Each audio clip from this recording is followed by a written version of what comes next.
And I don't feel like it makes sense to do something totally drastic in my competitive years that's totally counter to what I'm trying to do for cognitive health and performance and health and longevity, when I'm 60, 70, 80 years old. So if I can just do all of it the right way from day one and just continue that for a lifetime, keto made the most sense to me. So do you feel keto is healthier than a normal mix, let's say Mediterranean diet, if you're looking at it head to head?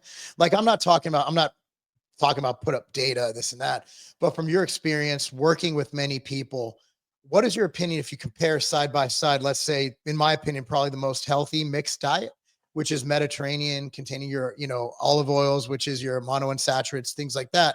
When you compare it apples to apples, side by side, with a ketogenic diet like you promote, what would be the health things you'd look at? Like, which would you consider to be quote unquote healthier? I think if a well formulated ketogenic diet is put into place, that being the key word there, because a lot of people do keto the wrong way. But if it's a well formulated ketogenic diet, I don't see any reason as to why the Mediterranean diet would outperform keto from a health standpoint.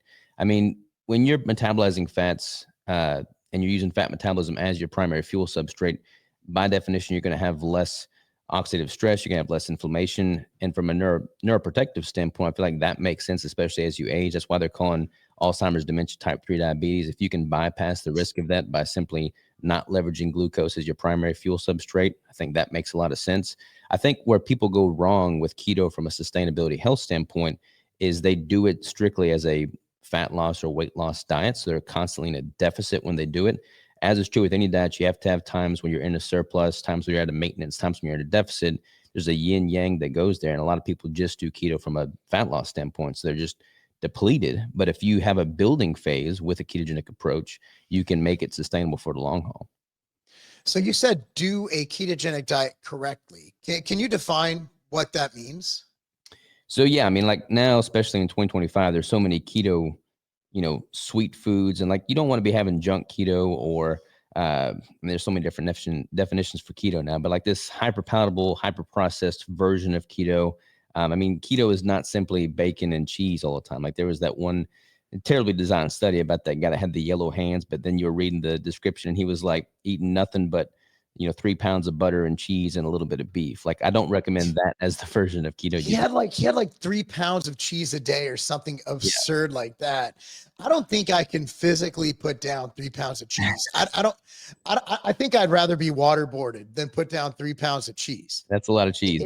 That's a lot of cheese. Like if you're not lactose intolerant, you will be. Yeah. After 3 pounds of cheese. Yeah. I mean, you gotta and I like keto totally beyond the performance and the longevity health aspect of it. Like I like being connected with my food. Like I hunt, I raise a lot of my own animals. And if I'm trying to target primarily fats and proteins from good quality sources, like keto makes the most sense. Like I can know where my food comes from. I can help support my local ranchers. I mean, I can just do it right. And if you do that, you're eating the whole animal, you're getting that comprehensive micronutrient spectrum. There's no holes, there's no voids. Do you think there's a difference? Now, I just went and bought a whole grass-fed. I live in Tennessee, man. I'm very blessed in where I can obtain my food because we have so many farms. It's such a great area.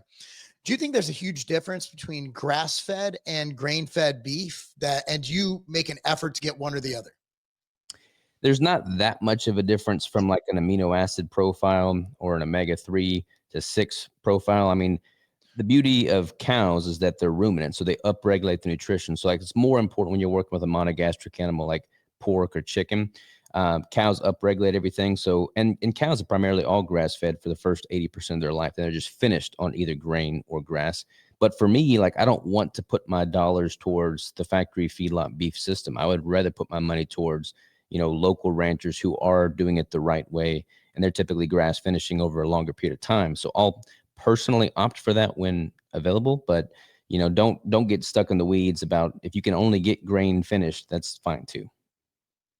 I like the taste of grass-fed. It just has more of a earthy. Is that a good word for it? Like you can almost, if you just flavor your beef with salt, Mm-hmm. you can tell a huge difference.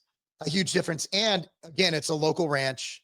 I'm supporting local, and there are some environmental impact in the commercial production of meat. So again, you're looking at sustainable farming, you're looking at local business. that's why I like it. And honestly, if you buy from a good rancher, the price isn't that different. In fact, it might be less in some cases than buying meat at the grocery store because you're cutting out the middleman. It's Yeah, going man, straight to the cow.